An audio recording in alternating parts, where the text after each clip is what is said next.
Bueno, casi todos hemos tenido malas experiencias con cosas que nos han dado miedo de pequeños. En mi caso eran los payasos. Y para algunas personas puede haber sido ir al médico o inclusive ingresar a una máquina muy grande. ¿Ese era uno de tus miedos de pequeña, Cata? Sí, definitivamente. De pequeña a mí me asustaba ir al médico, las inyecciones, todo, hasta estar en ese mismo ambiente me ponía nerviosa. Pero lo que más me asustaba era cuando me pedían imágenes médicas, porque son unas máquinas enormes, como es la resonancia magnética. Me acuerdo que hacía mucho ruido y el hecho de no poder moverme bien durante el tiempo que necesitaba la máquina me asustaba. En ese momento no entendía bien para qué servían, pero ya con el tiempo y gracias a las clases de la universidad pude entender más o menos cómo es que funcionaba y lo importante que son. Bueno, qué interesante. Justo hoy día estamos de suerte porque nuestro invitado de hoy, que nos acompaña desde Estados Unidos, tiene un trabajo muy relacionado con equipos de resonancia magnética. Bienvenido, Yersin. Es un gusto tenerte con nosotras en el podcast. Hola, ¿qué tal? ¿Cómo estás, Lucía? Gracias por la bienvenida. Aunque ya no trabajo, ¿no? Pero gracias. Ay, para comenzar, ¿nos puedes contar un poquito acerca de ti? Bueno, muchas gracias por la pregunta. Muchas gracias por invitarme. Bueno, yo estudié ingeniería electrónica en la San Marcos, pero vi un nicho de mercado en ingeniería biomédica, así que traté de conseguir un trabajo en ingeniería biomédica. Hice prácticas en la Cayetano y después en Oncosalud. Y después de eso fui a una empresa que era la representante de unos equipos de rayos X que se llama Roca. Y posterior a eso trabajé en Siemens cerca de 9 años. Y luego de eso, pues decidí hacer ahora una maestría en la Universidad de Illinois aquí en Estados Unidos. Ujú. Wow, se nota que has tenido un gran recorrido profesional y me llama la atención que hayas mencionado que iniciaste como como ingeniero electrónico, ¿no? ¿Cómo fue esa transición desde la ingeniería electrónica hasta otra ingeniería que es la biomédica? Sí, claro. Bueno, en ingeniería electrónica nosotros tenemos la posibilidad de movernos a diferentes áreas. Bueno, cuando estudiaba, la mayoría de estudiantes se movían a la parte de telecomunicaciones, pero algunos pocos también a control y uno o dos a biomédica, ¿no? Entonces, nosotros llevábamos cursos de todos los tipos. Y bueno, en ingeniería biomédica nosotros aplicábamos realmente electrónica, o sea, diferentes partes de electrónica a los diferentes equipos. Entonces se podía ver cómo lo de la universidad realmente te había servido, porque todos los cursos que ibas aprendiendo realmente los podías ver cuando se implementaba un equipo médico, ¿no? Por ejemplo, los cursos de potencia, o sea, cómo se mueve un motor. Entonces, que es necesario, por ejemplo, moderar las zonas sinusoidales para que se vuelvan cuadradas y puedas mover el motor a voluntad, ¿no?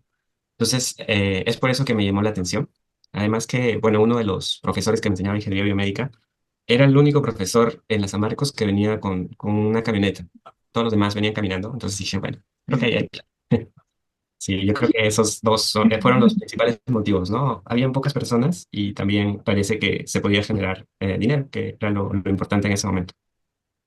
Nos mencionaste también que pasaste por el Hospital Cayetano. ¿Qué experiencias tuviste ahí que despertaron tu interés por la biomédica? Sí, claro. Bueno, yo estaba en el séptimo ciclo, pero tenía algunos amigos que estaban en algunos ciclos superiores, en el octavo y en el noveno, que estaban haciendo prácticas en la Cayetana. Entonces, bueno, siempre me decían, oye, tú quieres estar en biomédica, ¿no? Sí, te vamos a llevar para que te puedan contratar. Pero eso sí, las prácticas no son pagadas, ¿no? Y yo estaba, emocionado, ¿no? Porque sí quería ver cómo era el área. O sea, mientras antes descubras cuál es el área donde a donde te vas a dedicar, más tiempo le puedes invertir y más cosas puedes aprender relacionado a esa área. Entonces, siempre me decían, pero al final nunca fuimos. Y cuando su periodo de práctica terminó, me dijo, no, ya no te podemos llevar, ¿no? Entonces, bueno, yo fui a la Cayetano, me presenté, bueno, primero fui a buscarlo, ¿no? Porque en realidad no había un área muy estructurada de biomédica, ¿no? Era un área más de mantenimiento. Y bueno, me perdí un rato en el hospital, como a las 8, después de una hora sí los encontré. Era un taller bien pequeño, es como, bueno, digamos que mi cuarto. Y bueno, dentro del taller había unas cuantas personas y una secretaria, ¿no? Entonces me presenté con la secretaria, le dije, soy Jersey, vengo de las San Marcos, el siglo pasado estaban practicando un par de amigos aquí y quería saber si yo también podía practicar, sí, de la nada, ¿no? Y bueno, felizmente la secretaria me pasó con el jefe y el jefe me dijo, sí, pero no te vamos a pagar nada, ¿no? Es lo que me acuerdo. Y bueno, ahí vi un montón de equipos tirados, digamos, en el taller. Y bueno, yo sí estaba emocionado de estar en, o sea, de tener un trabajo donde no me paguen, pero que iba a mostrarme cómo era el campo de la biomédica y si realmente se necesitaba alguien para que arregle ese tipo de equipos. Entonces sí, ese fue la primera vez. Ese fue tu primer acercamiento laboral, por así decirlo, ¿cierto? Sí, o sea, y bueno, a la Cayetano íbamos, yo iba regularmente, acompañaba a los técnicos que estaban contratados ahí. Nosotros, en las mañanas teníamos que hacer las inspecciones de las máquinas de anestesia, entonces iba temprano y hacíamos la verificación de fuga y esas cosas. Y bueno, cambiábamos algunas cosas, ¿no? Algunas cosas como lámparas en la cialítica. La cialítica es una lámpara que sirve para que los médicos puedan operar. Entonces las lamparitas algunas veces se queman en plena operación. Y bueno, eso era como que lo más crítico, ¿no? Entonces decías, no, sí, he cambiado una lámpara de cialítica en plena operación. Entonces ya, sonaba chévere, pero en realidad era solamente una lamparita que la ponías y ya estaba. ¿Y cómo te Así que, sentiste durante toda esa experiencia? ¿Reafirmó tu decisión o sentiste algo de dificultad ahí? bueno, sentí que se necesitaba alguien en el campo. Probablemente no te iban a pagar. Pero, digamos, cuando estás en la universidad, realmente es un poco difícil que tengas una habilidad por la que alguien te pueda pagar algo, ¿no?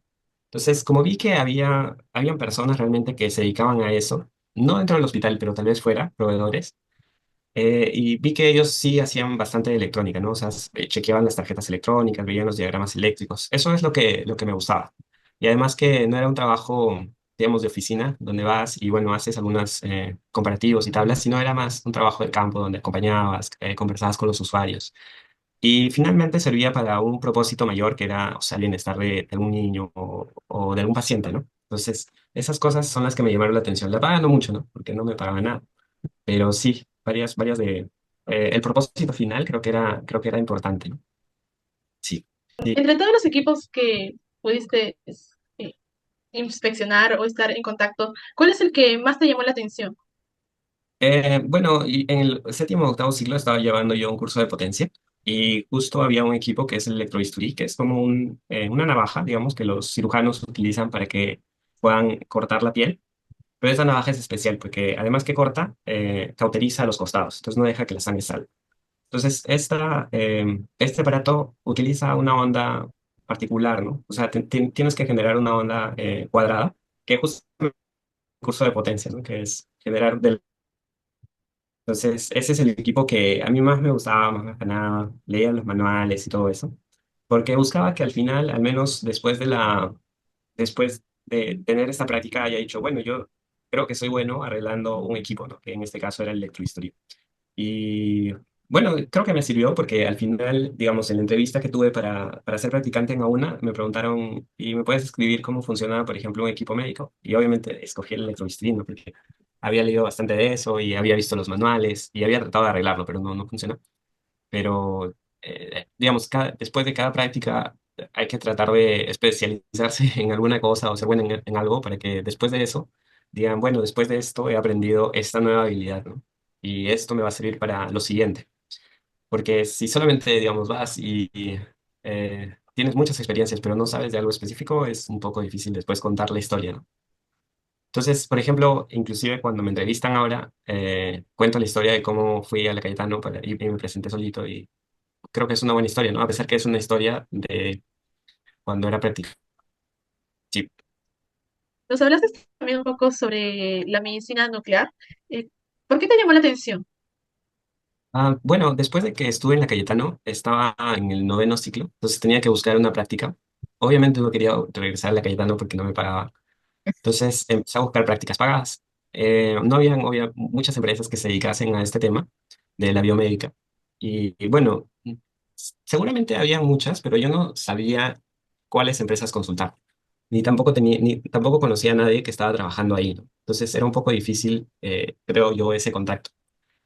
Entonces, felizmente, apareció un trabajo en Computrabajo, no sé si sigue la plataforma, pero apareció algo que decía practicante de ingeniería clínica para AUNA, ¿no?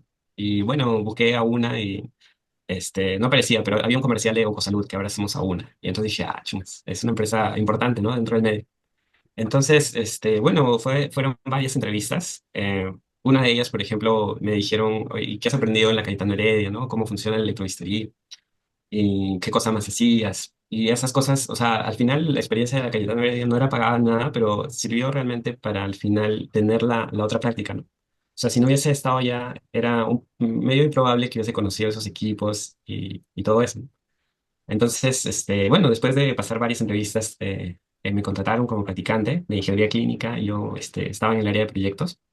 Entonces, lo que hacíamos era, bueno, armar cuadritos, de cotizaciones de diferentes equipos médicos, ¿no?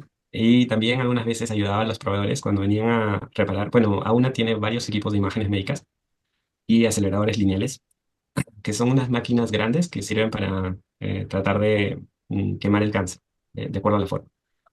Entonces, bueno, ahí vi que había un mundo muy grande en la parte de imágenes médicas, que además no requería que sea un trabajo tan de campo, porque el equipo es bastante grande y tiene varios ambientes, entonces tú te puedes desenvolver y además habían pocas personas especializadas en esa área, ¿no?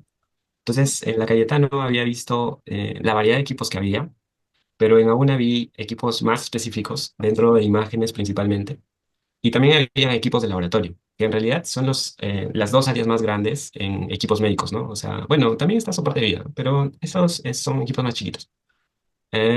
Entonces, bueno, hay varios equipos. También están el tema de los microscopios, que también son bastante complejos. Pero bueno, el tema de las imágenes es que me había llamado la atención y es por eso que cada vez que iba a algún proveedor, obviamente trataba de limpiar con él el equipo, o sea, trataba de hacerme amigo de él para que después, o sea, si había una chance, obviamente me tuviera en consideración, ¿no?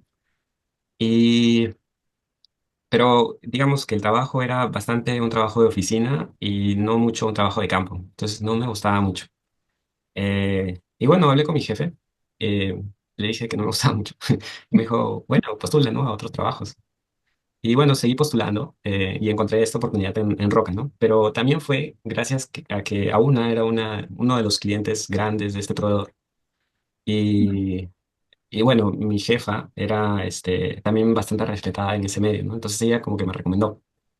Eh, entonces, eh, no sé si, digamos, entrando de frente a Roca hubiese sido, o sea, en Roca hay diferentes áreas, pero a mí me pusieron en el área de alta tecnología, que supuestamente era una de las áreas, bueno, es una de las áreas que ven los equipos más complejos. Entonces, si tal vez no hubiese estado en AUNA primero y no hubiese tenido esa referencia de mi jefa, entonces tal vez me hubiesen puesto en otra área, ¿no? Entonces, todo lo anterior es importante, ¿no? Las relaciones que construyes son importantes y te llevan al siguiente nivel algunas veces, ¿no? Algunas veces no, pero sí. Pero Y bueno, entré a Roca. en tu caso Sí, sí. no funcionó. Y bueno, entré a Roca. Ellos necesitaban a alguien que vea los rayos X y querían a alguien que hable inglés, sobre todo. Entonces me tomaron varios exámenes de inglés. Y dijeron, bueno, sí, creo que sí hablas inglés. Así que, así que bueno, me dieron la oportunidad de irme a Estados Unidos para hacer algunos cursos de entrenamiento de los arcos en C y los rayos X, que son equipos de cirugía que sirven para ver los huesos en tiempo real, ¿no? Y bueno, estuve en Roca un año y medio, instalé varios equipos.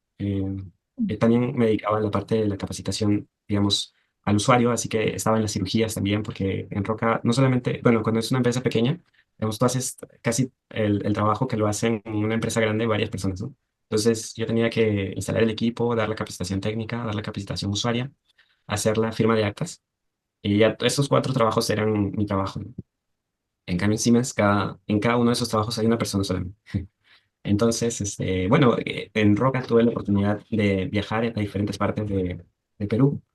Eh, instalaba los equipos en una semana y después de la semana, y bueno, en la semana hacía todo ese trabajo, ¿no? El trabajo técnico y el trabajo también de aplicaciones. Y el trabajo de aplicaciones también es interesante porque estabas dentro de la sala de operaciones, le decías más o menos cómo funcionaba el equipo y qué tipo de imagen querían obtener, ¿no? Y bueno, después de eso, y ahora sí, recién voy a llegar a tu pregunta, tuvo la oportunidad de entrar a Siemens. Ellos necesitaban a alguien con experiencia igual, que tuviera algunas capacitaciones en el extranjero. Entonces, como yo tenía las capacitaciones del Arconcep, entonces pude ingresar a Siemens. Y justo la persona digamos, la que me entrevistó ahora era el jefe. Entonces necesitaban a alguien que vea resonancia magnética. Y la otra persona que veía medicina nuclear ascendió a jefe, entonces necesitaban que vea alguien resonancia y medicina nuclear, que eran campos que no había visto, porque los rayos X, resonancia y medicina nuclear son campos así separados. La medicina nuclear funciona con un material radioactivo, ¿no? Entonces, básicamente, al paciente, digamos, el, le inyectan al paciente un químico que tiene un marcador y un material radioactivo. El marcador es como el taxi, o sea, el marcador sabe a dónde ir. Por ejemplo, le inyectan un tipo de marcador que va a la cabeza, entonces solamente va a la cabeza. O a las partes bajas, solamente va a las partes bajas. Mm. Entonces, después de que el marcador llega al lugar donde tenía que llegar o al lugar donde más le gusta, el material radiactivo empieza a irradiar, ¿no? Por ejemplo, tu cabeza empieza a irradiarse. Entonces, el mismo paciente se vuelve una persona radioactiva que libera energía de radiación de 140 kiloelectronvoltios en caso de que se haya tomado tecnecia. Y hay unas cámaras especiales que pueden captar esa radiación siempre y cuando el ángulo de radiación sea completamente perpendicular, ¿no?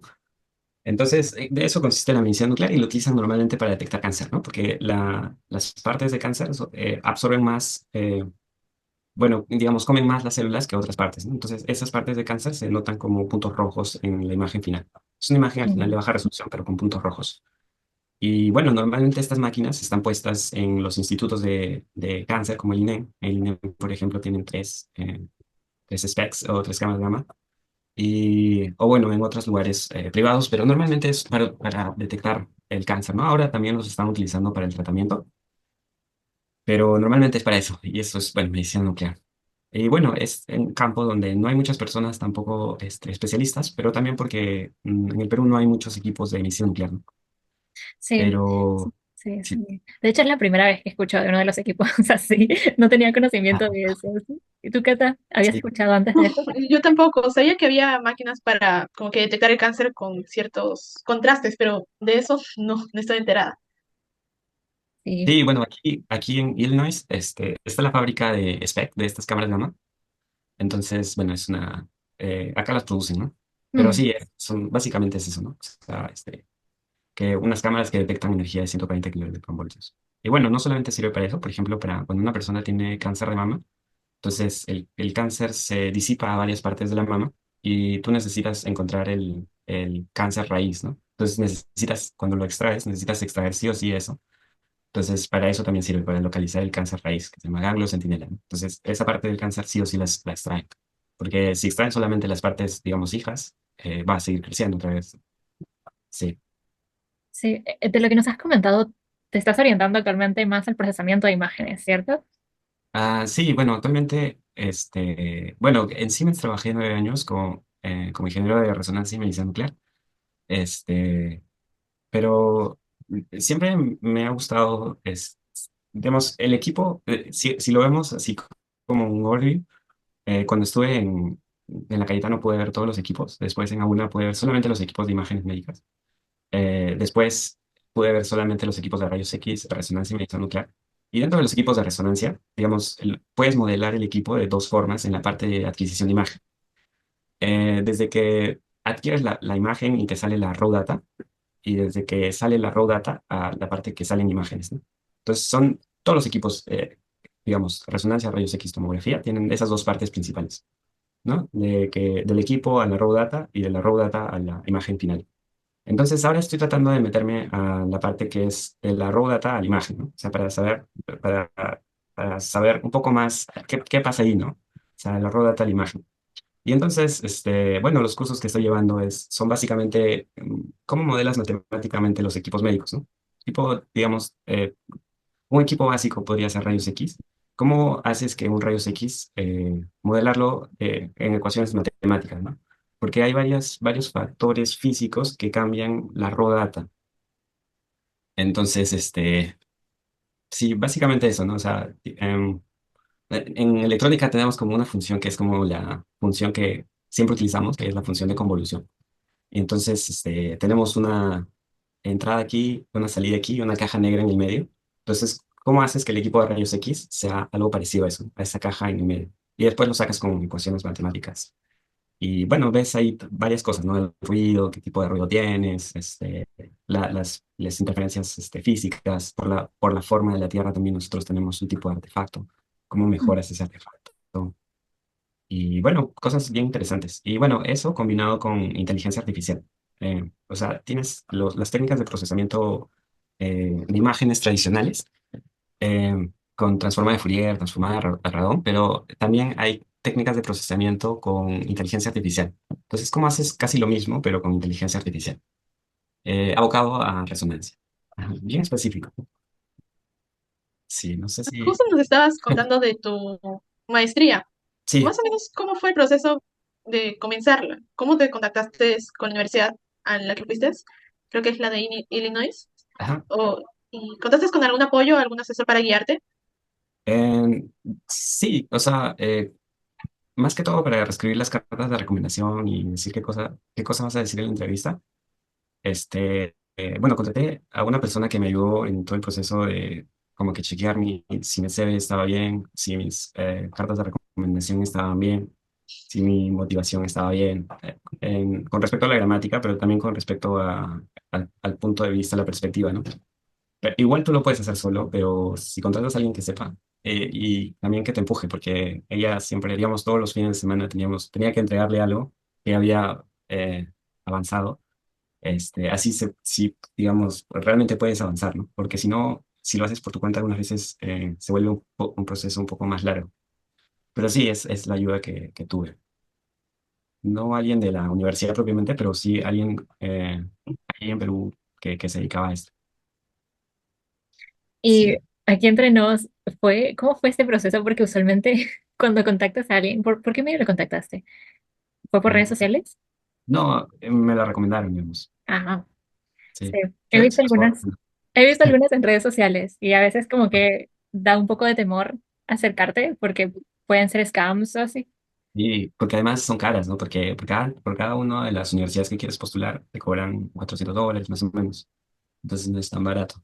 Y bueno, si no conoces a la persona, y el depósito se hace antes de que haga todo. Entonces, obviamente, sí. Tal vez recomendaría que sea o sea, por recomendación, ¿no? Más que o al menos que le puedas pagar después de que has hecho todo el proceso de postulación.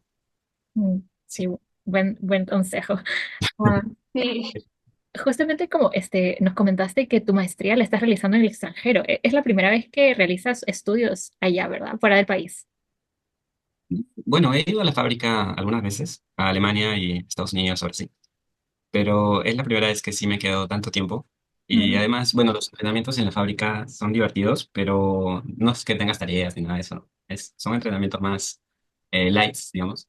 Y acá sí hay un montón de tareas, un montón de cosas que hacer. Entonces, pero sí es diferente. Justo le comentaba a Lina también que, bueno, la mayoría de los otros estudiantes vienen de China, como que somos 12 creo en la clase, y creo que 10 son de China y una de India. Y mis profesores también son de China, así que parece más una maestría en China. Bueno, supongo que por eso también es exigente, porque como ellos les gusta estudiar mucho, entonces mm, por eso dejan un montón de tareas todos los días. Sí, pero es divertido también. O sea, sí ves el significado al final de lo que estabas haciendo, ¿no? O sea, lo estabas preparando, pero en realidad sí hay varias consideraciones y varias personas hicieron varias cosas para que eso funcione, ¿no? Y al final cuando ves el producto, o sea, el resonador propiamente funcionando, sí tiene harta matemática, harta física, y varias personas, digamos, han estudiado bastante para poder alcanzar ese nivel de imágenes y todo eso. Así que es bacán. Bueno, y además es algo que me gusta y hace mucho tiempo vengo haciéndolo, mm. pero ujú. ¿Qué factores también te motivaron para realizar tus estudios en el extranjero? ¿Y por qué específicamente elegiste Estados Unidos?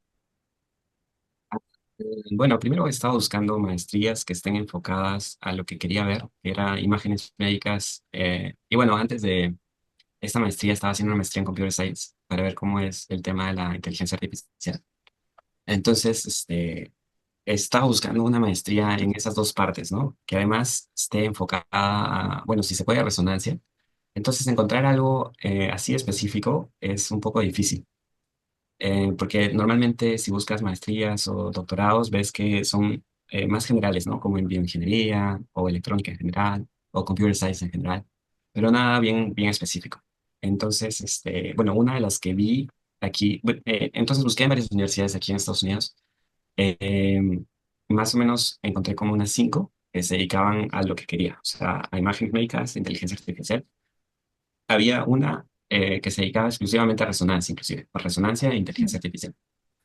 Eh, bueno, todas duraban 2 años. Esta de aquí duraba 1 año y medio. Entonces, también por el tiempo, opté por mudarme aquí y también porque, digamos, vi que esta universidad había hecho varias cosas, bueno, tiene varios inventos relacionados a la resonancia, ¿no? Se han creado secuencias, crearon algunas partes de la imagen. Aquí también estudió un estudiante que creó el tema de la superconductividad, que es como que el hilo este que pasa la resistencia y no baja la resistencia, no baja la corriente, perdón.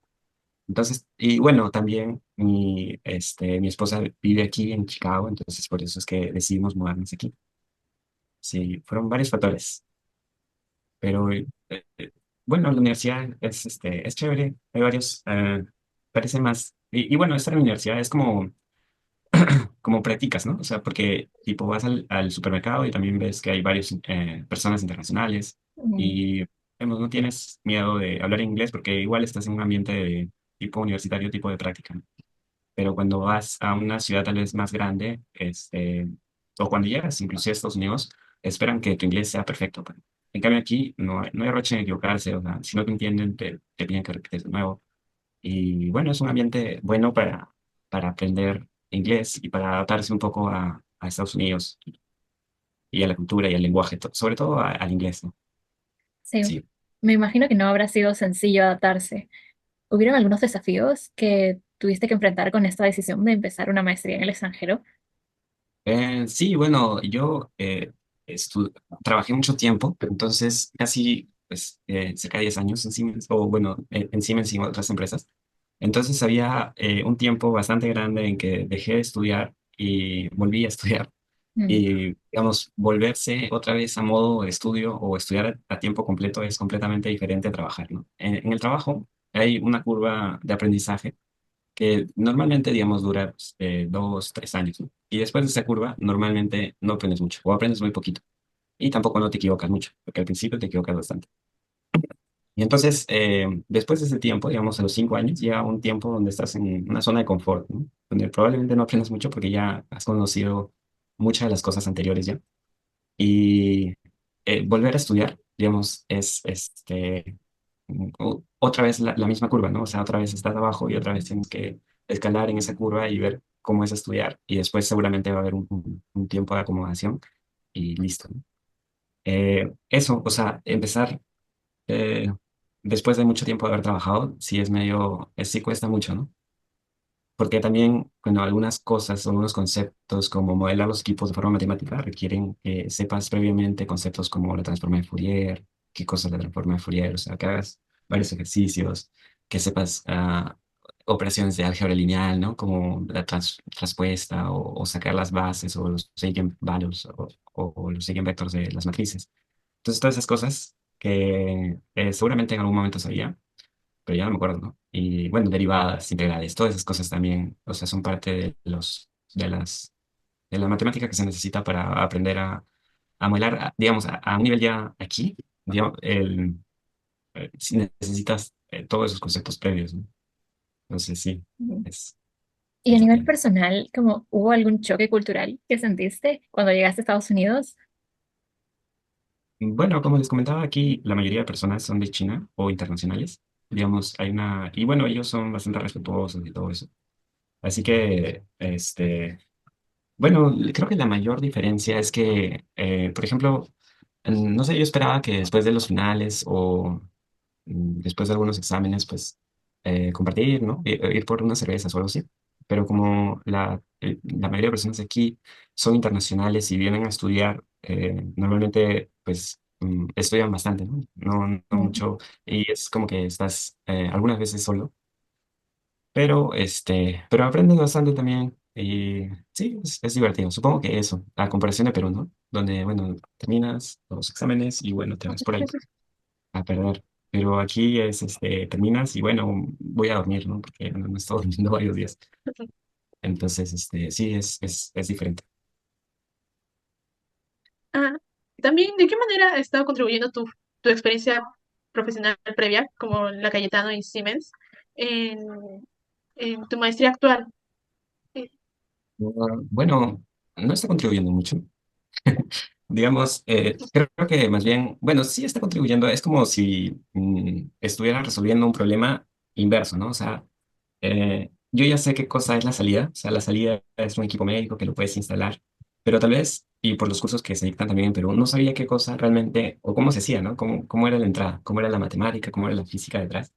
Entonces, es interesante relacionarlos, ¿no? Entonces, por ejemplo, aprendemos matemáticas, integrales y esas cosas, y cómo lo relacionas justamente con lo que habías visto, ¿no? Bueno, ahorita estamos haciendo la parte de rayos X, eh, que ya he visto hace mucho tiempo, pero por ejemplo ahí vemos algunos de los fenómenos del tubo de rayos X, como la radiación de RF característico, o sea, cómo modelas ese tipo de curva, o que ese tipo de curva en realidad no tenía un valor fijo de 100 kiloelectronvoltios, sino un valor que venía de diferentes frecuencias. Y bueno, eso, ¿no? Creo que contribuye porque además en los trabajos la mayoría de personas aquí tienen muy buenas notas. Vienen de China, que tal vez es un país donde les han enseñado muchas cosas. Entonces creo que es una forma de ser diferente de los otros, ¿no? Que tengas experiencia es una forma de ser diferente. Y además que tal vez si no hubiese tenido experiencia no sabría por qué es tan importante aprender estas partes de la matemática, ¿no? O sea, si no tuviera experiencia no valoraría tanto tal vez la información, ni tendría mucho sentido para mí, por ejemplo, aprender sobre álgebra lineal o por qué, digamos, en los temas de inteligencia artificial, por qué habían tantos algoritmos de gradiente descendiente, ¿no? Pero ahora que veo o que hago programas de inteligencia artificial también, entonces veo que sí es importante, ¿no? O por qué asignarle un tipo de dato a una matriz, ¿no?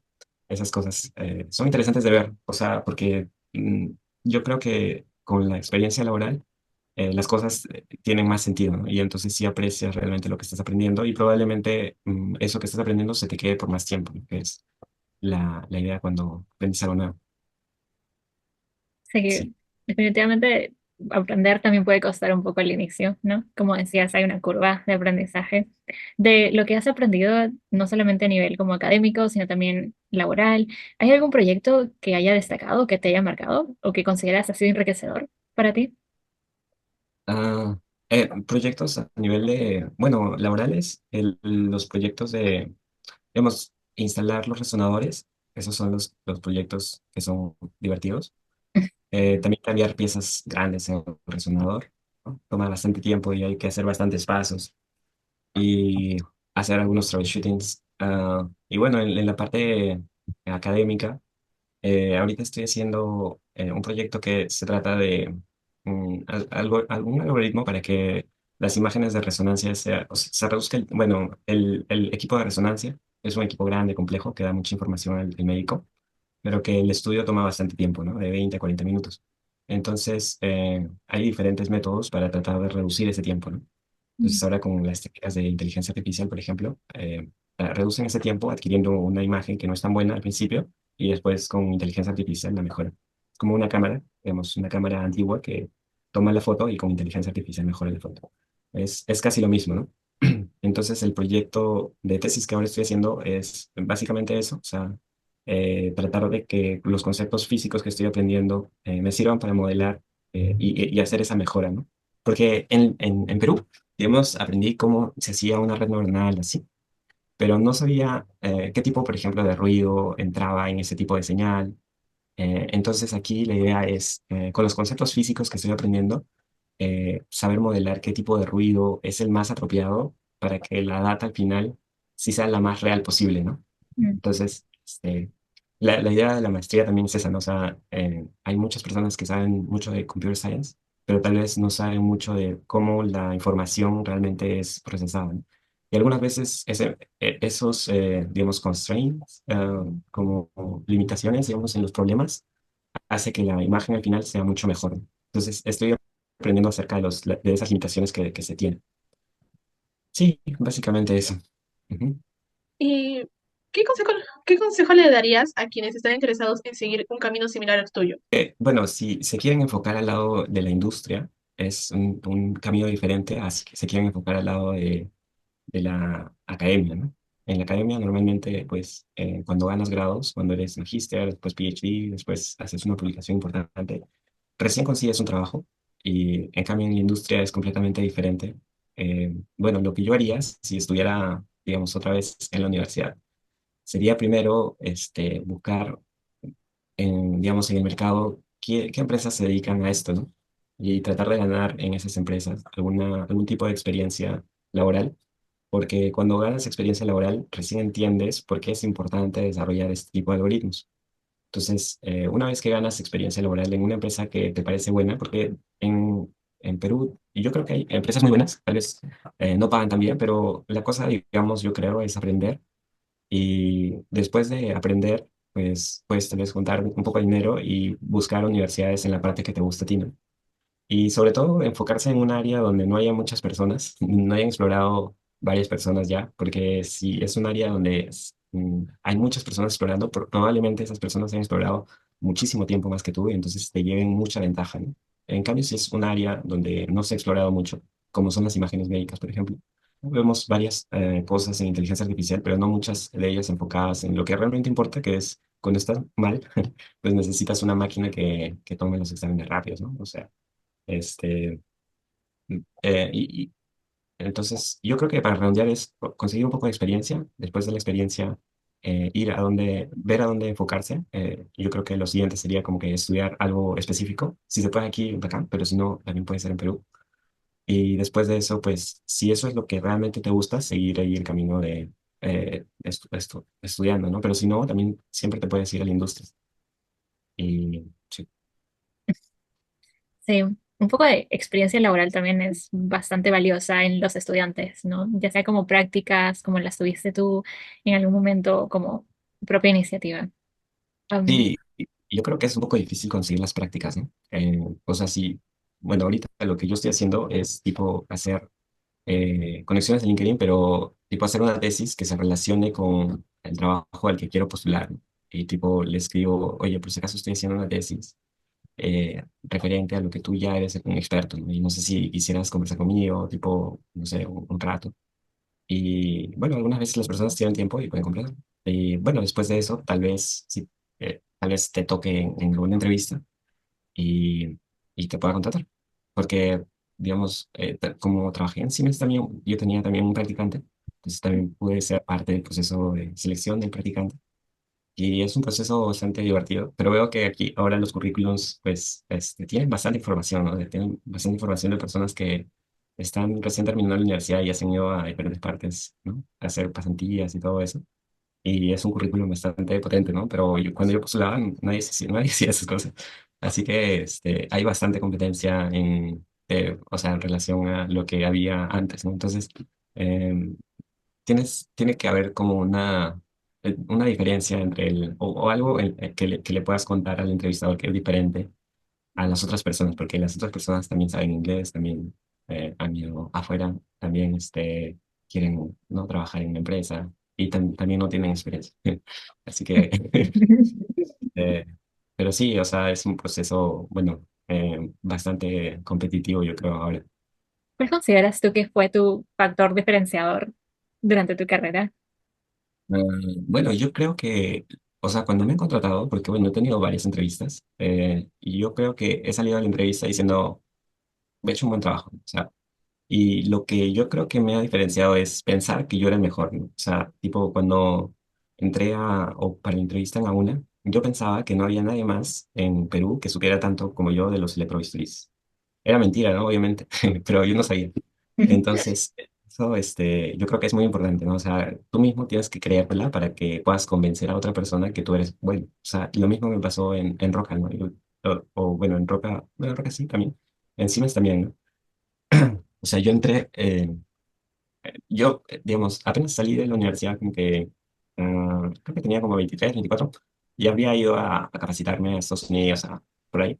Y entonces fui a la entrevista de Siemens diciendo, no, yo soy el mejor, pues, ¿no? En rayos X, todo referente a los rayos X. Y bueno, estaba con mucha confianza, y creo que eso me ayudó. Y lo otro que ayuda es saber a quién te estás dirigiendo, porque, por ejemplo, en Siemens, yo la primera entrevista la tuve con una persona que se dedicaba a coordinar los servicios, ¿no? Entonces, antes de la entrevista, yo no sabía quién era, pero más o menos porque se presentó al principio, dije, bueno, esta es una persona que se dedica a coordinación, ella no sabe nada de las cosas técnicas. Entonces le empecé a hablar de cosas como que sí, o sea, yo trabajo 24/7, lo más importante para nosotros, para mí es el cliente, porque total el cliente es el que paga mi sueldo.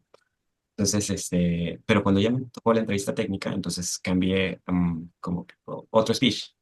Mm, Eh, sí, eso también es importante, ¿no? Saber con quién te entrevistas. Y bueno, sobre todo, creo que lo más importante es la confianza, o sea, creerte que sí eres muy bueno y que si no te contratan, pues el que está perdiendo es la empresa y no tú.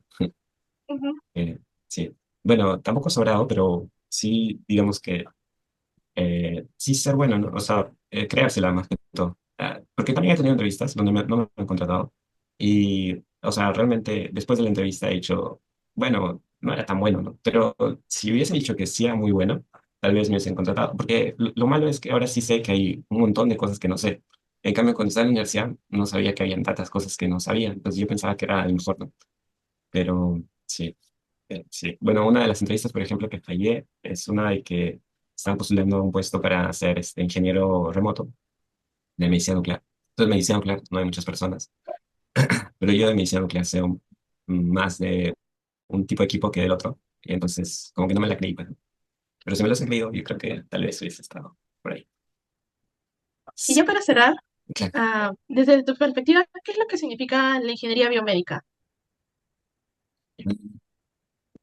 un poco filosófica la pregunta. ¿Mm? Bueno, yo estoy en el departamento ahorita de bioingeniería, aquí en Illinois, por lo que he visto, no solamente dentro de bioingeniería, pues yo estoy en la parte de imágenes médicas, pero hay varios que se dedican a la parte molecular y a la parte de instrumentación.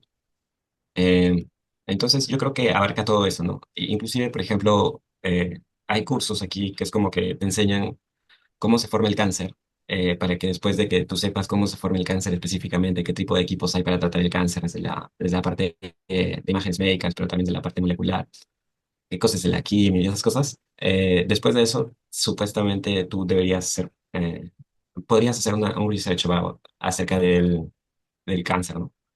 Entonces, creo que la ingeniería biomédica abarca varios campos, ¿no? Bueno, la ingeniería clínica, la ingeniería, bueno, aquí realmente no he visto muchas personas que vean ingeniería clínica. No sé si es otro departamento.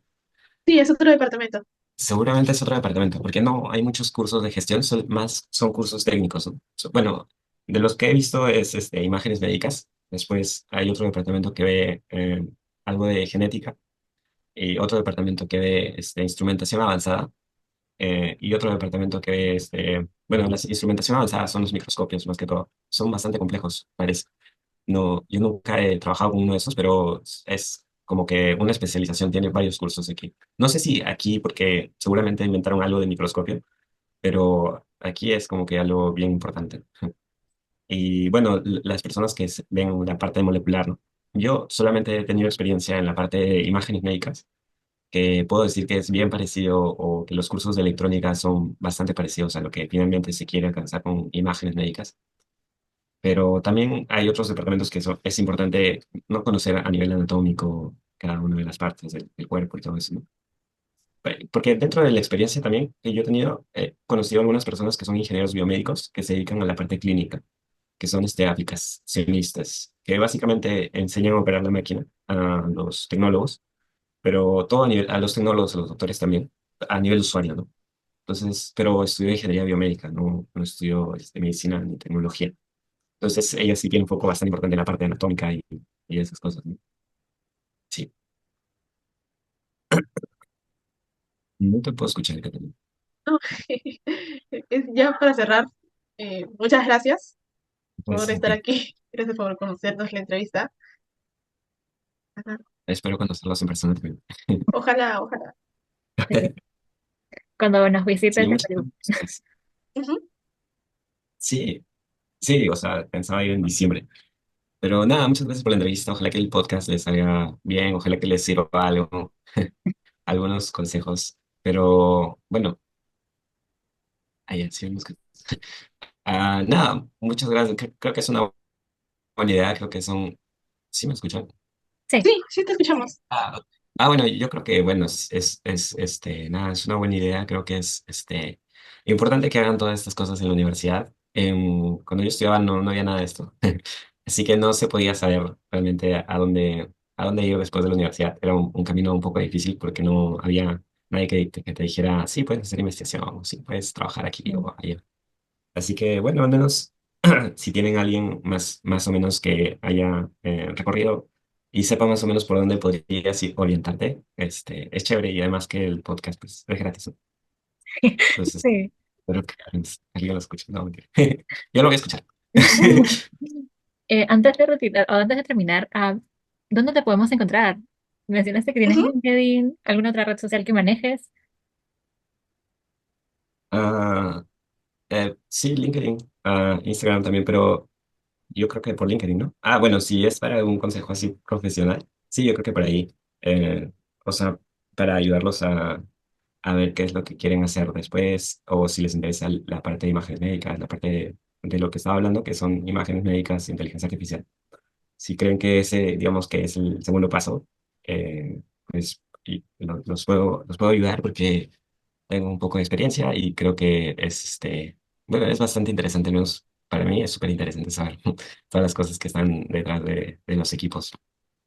Creo que es una industria que, bueno, yo creo que ahorita no está, digamos, creo que está creciendo recién. Y tipo, de acá a 2, 3 años, o sea, después de que se acaben su PhD, creo que sí se van a necesitar personas que hagan algo referente a esta área, que es, porque la inteligencia artificial está en todas las áreas metidas, pero no mucho en medicina por el tema de que no se pueden fabricar, ¿no? O alucinar imágenes, pero si la fabricación de las imágenes se realiza en base a conceptos matemáticos y físicos, entonces yo creo que puede ser bueno, una fabricación válida, ¿no? Sí. Bueno, agregar el LinkedIn, ¿no? Jersin García. Y así me buscan y yo se veo. Listo, nada, muchas gracias por la entrevista. Muchas gracias Eh, a Gracias. ti. me avisas si necesitan algo más. Sí, y Creo para que eso nuestros sería oyentes, todo. sí, y Ay, para nuestros oyentes, no se olviden de seguirnos en redes. Estamos en Instagram como Bean Cybers, en TikTok y en otras redes sociales más, en otro capítulo más. Nos vemos. Muchas gracias. chao, gracias.